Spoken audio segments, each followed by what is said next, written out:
নমস্কাৰ বন্ধু বান্ধৱীসকল মোৰ নাম কুলদীপ শৰ্মা আৰু আজি মই আপোনালোকৰ ওচৰলৈ লৈ আহিছোঁ important questions on Assam history part 3 Now these questions are important not only for APSC but also for other competitive examinations so ভিডিঅ'টো ভালদৰে চাব মন দি চাব আৰু শেষলৈকে চাব আৰু পলম নকৰি আহক আমি ভিডিঅ'টো আৰম্ভ কৰোঁ First question Who was the founder of the Sutia kingdom Answer is Birpal. Birpal was the founder of Sutia kingdom. He claimed his descendant from the mythical Bhismaka. Bhismakar বংশৰ বুলি কৈছিলে তেওঁ নিজকে ঠিক আছে ফাৰ্স্ট কিং হৈ গ'ল Birpal last king কোন সুতিয়া কিংডমৰ হেতু ইম্পৰ্টেন্ট লাষ্ট কিং হ'ল নিত্যাপাল ঠিক আছে লাষ্ট কিং হ'ল নিত্যাপাল নিত্যাপাল was the last Sutia king he was an inefficient king He was not able to rule his kingdom properly and so Hoti Hadhini, who was his wife and the last queen of Sutia dynasty took the charge. Nityapal যদিও ৰজা আছিলে main ৰজাৰ দায়িত্ব লৈছিলে Hoti Hadhini. She was the last queen of the Sutia dynasty. ঠিক আছে In 1524, due to Nityapal's weak leadership, the Ahoms attacked the kingdom. Conquered Sodia and killed Nityapal. After that, Hoti Hadhini, who played a prominent role in the fight against the Ahoms, was asked to marry Hodia Khua Gohai. Hoti Hadhini, however, preferred death to dishonor and sacrificed her own life by jumping from the top of Chandragiri Hills near Hodia in 1524. Chandragiri paharar পৰা জপিয়াইছিলে ঠিক আছে আহোমসকলে attack কৰি পেলাই যেতিয়া সুতীয়াসকলক ঘৰুৱাইছিলে তেতিয়া সতী হাদিনীক কৈছিলে যে হদিয়া খোৱা গুহাৰ লগত বিয়া হ'বলে কিন্তু সতী হাদিনীয়ে হেতু মানি নললে আৰু ডিজনৰতকে নিজৰ লাইফটো স্যাক্ৰিফাইস কৰাটো উচিত ভাবিলে আৰু তেওঁ চন্দ্ৰগিৰি পাহাৰৰ পৰা জপিয়াই দিলে ইন 1524 মনত ৰাখিব ইম্পৰ্টেন্ট হয় নেক্সট কোৱেশ্চন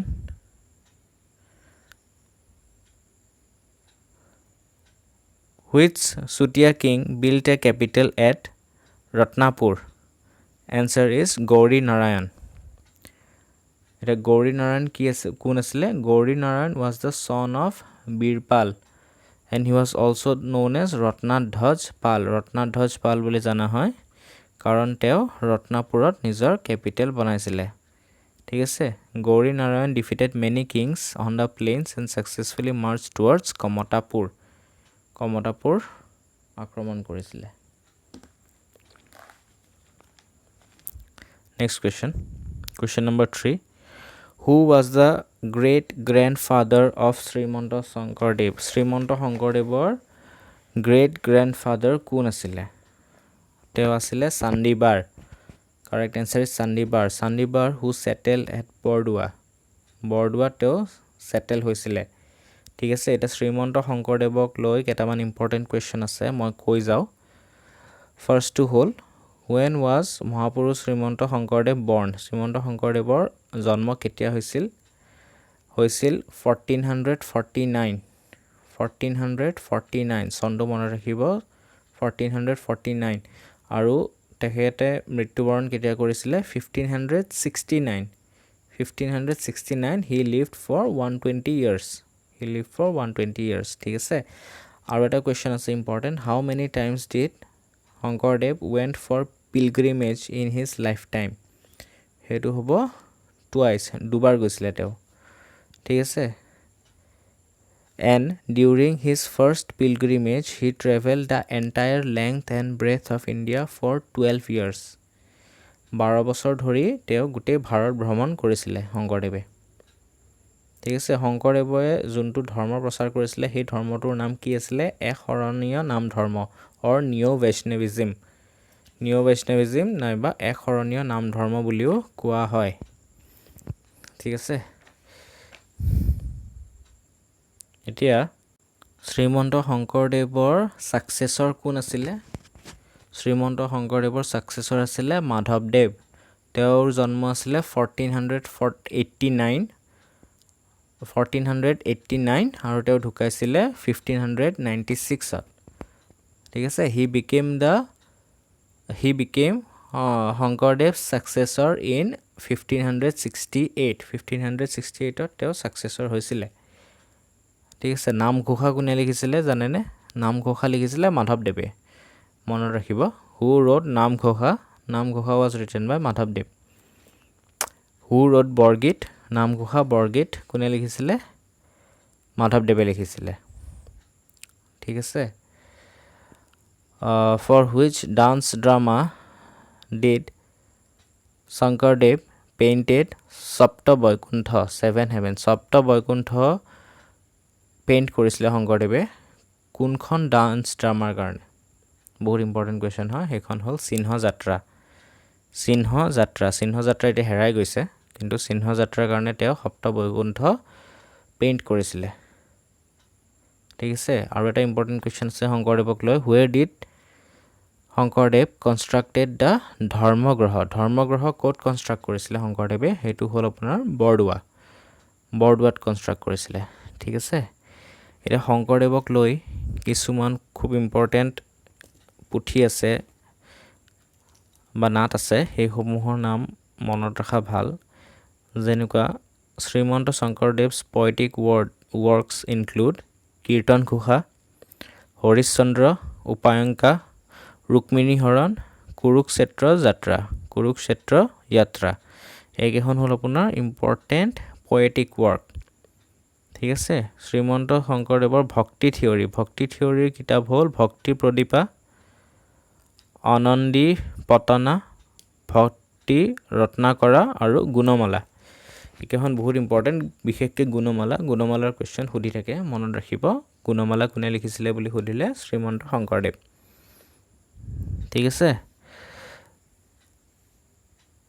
শ্ৰীমন্ত শংকৰদেৱ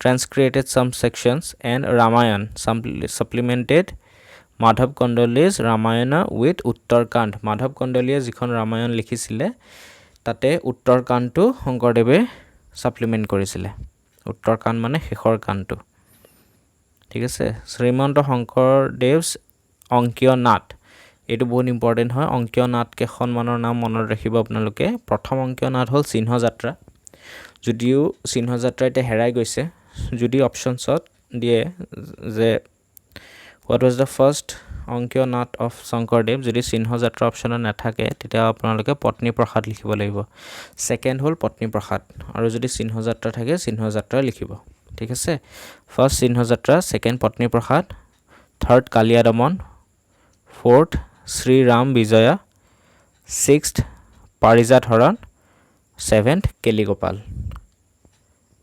ঠিক আছে এইকেইখন আপোনালোকে মনত ৰাখিব next question who was the founder of Koch কিংডমৰ ফাউণ্ডাৰ কোন আছিলে কোচ কিঙৰ ফাউণ্ডাৰ আছিলে Haria Mandal a resident of Chikangram from Goalpara is believe to be the founder of this kingdom মানে Koch kingdom he was a Mech or a Koch ঠিক আছে he married two sisters namely Hira and Zira.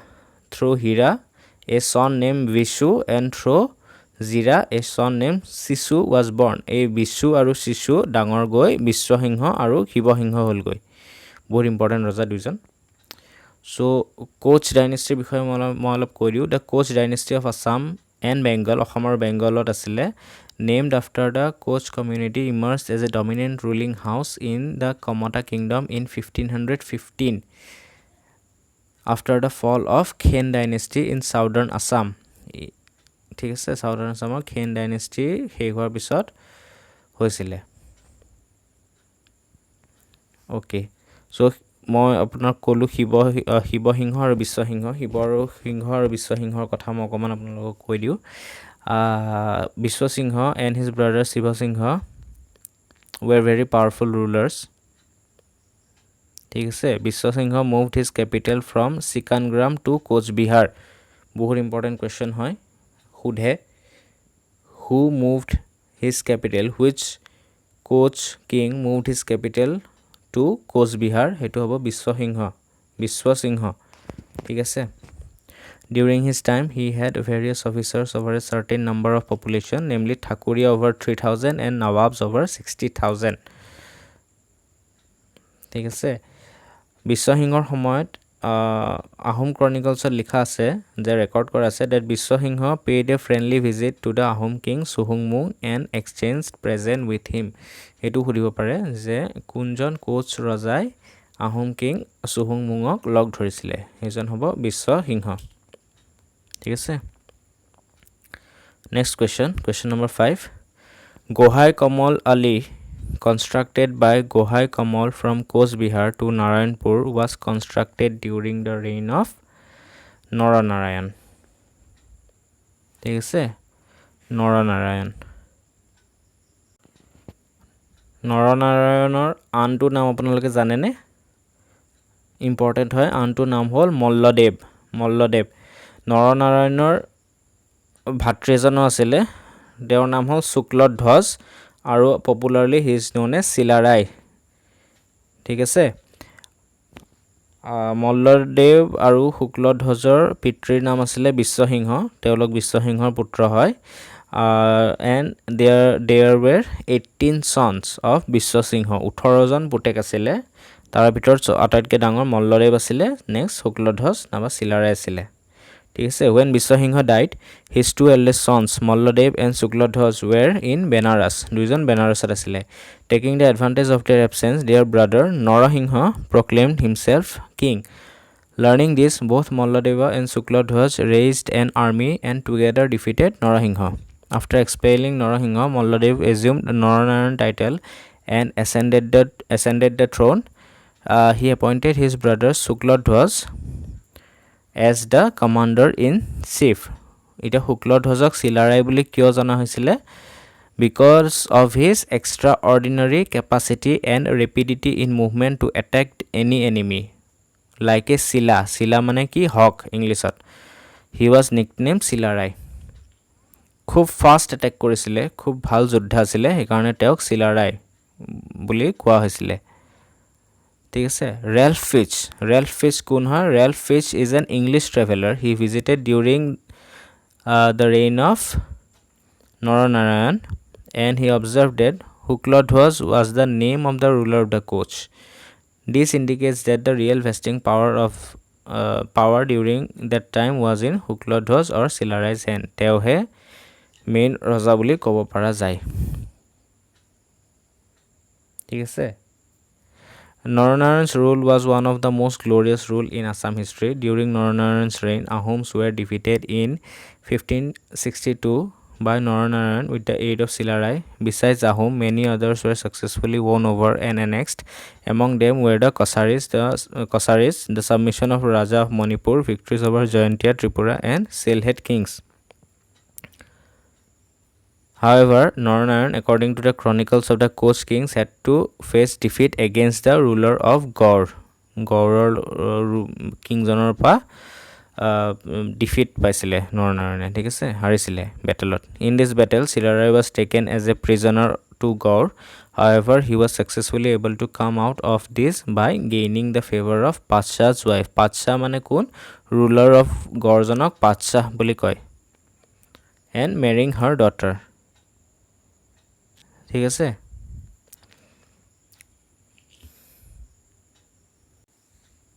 so next question আমি চাওঁ under whose patronage did Shankardev and Madhavdev created Vaishnava hymns Sankardev আৰু মাধৱদেৱে কাৰ পেট্ৰনেজত সৃষ্টি কৰিছিলে কবিতা আৰু নাটসমূহ Naranarayan's reign with the aid of his brother Silarai was remarkable. During his reign, Naranarayana rebuilt the temple of Kamakya. Etu bahut important. Etu khudi thake who rebuilt the temple of Kamakya, which was destroyed earlier. Naranarayan. Naranarayan aru Silarai murti ase Kamakya mandirat. The temple contains 2 stone images of both Naranarayan and Silarai. ঠিক আছে Naranaran's reign is remarkable for the Vaishnava reformation inaugurated by Mahapurush Srimanta Shankardev. Naranaran was a patron of great learning, and during his reign were the best known Assamese writings recorded. Ki asile? The Vaishnava hymns and homilies written by Srimanta Shankardev and Madhavdev, Purushottam Vidyabakshi's compilations of grammar, and Ananta Kondoli's translation of the Bhagavad and other books. এই সকলোখিনি নৰনাৰায়ণৰ দিনতেই হৈছিলে. Naranaran executed many useful public works as well, like the Gohai Kamal Ali Road and other roads. Many temples, many tanks were constructed all along with plantation of trees. So বহুত কনষ্ট্ৰাকশ্যনৰ কাম কৰিছিলে নৰনাৰায়ণে. ঠিক আছে. Next question. What was the shape of the Narayani coins? Narayani coins or shape to ki asile? Shape to asile round. Narayani coins mane Koch সকলৰ coin যোনটো নৰনাৰায়ণে মানে চলাইছিলে, introduce কৰিছিলে. The coin of the Coach Bihar state was first introduced in 1555 at the time of coronation of Maharaj Naranaran. The coins were known as Narayani coins. Two types of coins, gold and silver, named after Maharaja Naranaran were made. On one side, the name of the Devanagari character Mahadev was printed, and the name of the king was printed on the other side. ঠিক আছে. shape to কি আছিলে? round আছিলে, মনত ৰাখিব. The Narayani coins remained in circulation till 1866 when the British government stopped the circulation of the same. 1866 হলে circulationত আছিলে, তেতিয়া ব্ৰিটিছ সকলে বন্ধ কৰিছিলে circulation. ঠিক আছে. Construction of Gohai Kamal Ali Road. Gohai Kamal Ali Roadৰ কথা আমি খুব চাইছিলো. হেতু হল Gohai Kamal Ali Road কিমান দীঘল? It's about 350 miles. Constructed from Coach Bihar to Narayanpur. The work was carried under the supervision of Gohai Kamal, brother of Naranarayan. Naranarayanৰ brother আছিলে Gohai Kamal, কাৰণে Gohai Kamal Ali Road বুলি কয়. ঠিক আছে. Next question hall, the Kosari king to assume the title of Pratap Narayan after defeating the Ahoms was Indra Narayan.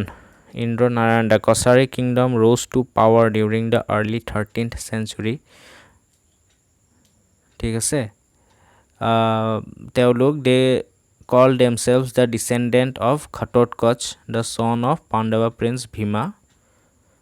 ভীমৰ পুত্ৰ ঘটোৎকচৰ descendant বুলি কয় তেওঁলোকে. They also appear to have had links to their cousins, the Mlecha kings. Mlecha kings সকলৰ লগতো relate কৰে, relation আছিলে আগৰ. প্ৰথম কেপিটেল হিডিম্বাপুৰ আছিলে তেওঁলোকৰ কছাৰী কিংডমৰ. ঠিক আছে.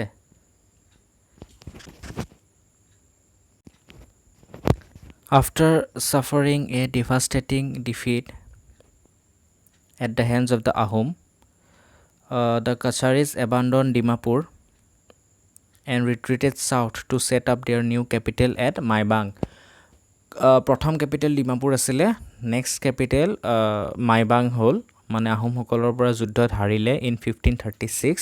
তাৰপিছত they abandon Dimapur and move to Maibang. Again the Kosari kingdom was attacked by Silarai in 1562 during the reign of Durlabh Narayan, and subsequently the Koch kingdom became a tributary state. The region of Khaspur was originally a part of Tripura kingdom, which was taken over by Silarai in the 16th century. The region was ruled by the tributary ruler Kamala Narayan, the brother of Silarai. After the decline of Koch power, Khaspur became independent. In the middle of the 18th century, the last of the Koch rulers died without an heir, and the control of the kingdom went to the ruler of the Kosari kingdom. After the merger, the capital of the Kosari kingdom moved to Khaspur. So, তিনটা capital আছিলে Kosari kingdom মনত ৰাখিব, important হয়. প্ৰথম হ'ল আপোনাৰ Dimapur, next হ'ল Maibang in 1536, তাৰপিছত লাষ্ট হ'ল খাসপুৰ. ঠিক আছে ইম্পৰ্টেণ্ট হয় মনত ৰাখিব Question number 9 Who was the last Kosari king? Last Kosari king was Gobindo Chandra. He ruled from a period of 1813 to 1830. 1813 পৰা 1830 লৈকে rule কৰিছিলে He was the last king of the Kosari kingdom. After Gobindo Chandra, the British annexed the Kosari kingdom under the doctrine of lapse. At the time the British annexation, the kingdom consisted of parts of Nagaon and Karbi Anglong, North Kasar, and the Jiri frontier of Manipur. So last king কোন আছিলে Gobindo Chandra আছিলে ঠিক আছে Next question Who translated Ramayana in Assamese? Answer is Madhav Kondali. Madhav Kondaliয়ে translate কৰিছিলে So এইটো video ইয়াতে সামৰণি মাৰিলো আশা কৰো যে আপোনালোকে ভিডিওটো ভাল পাব ভিডিওটো যদি ভাল পালে লাইক কৰিব শেয়াৰ কৰিব চেনেলটো সাবস্ক্ৰাইব কৰিব আগলৈও এনেকুৱা ভিডিও আহি দেখিব Take care bye bye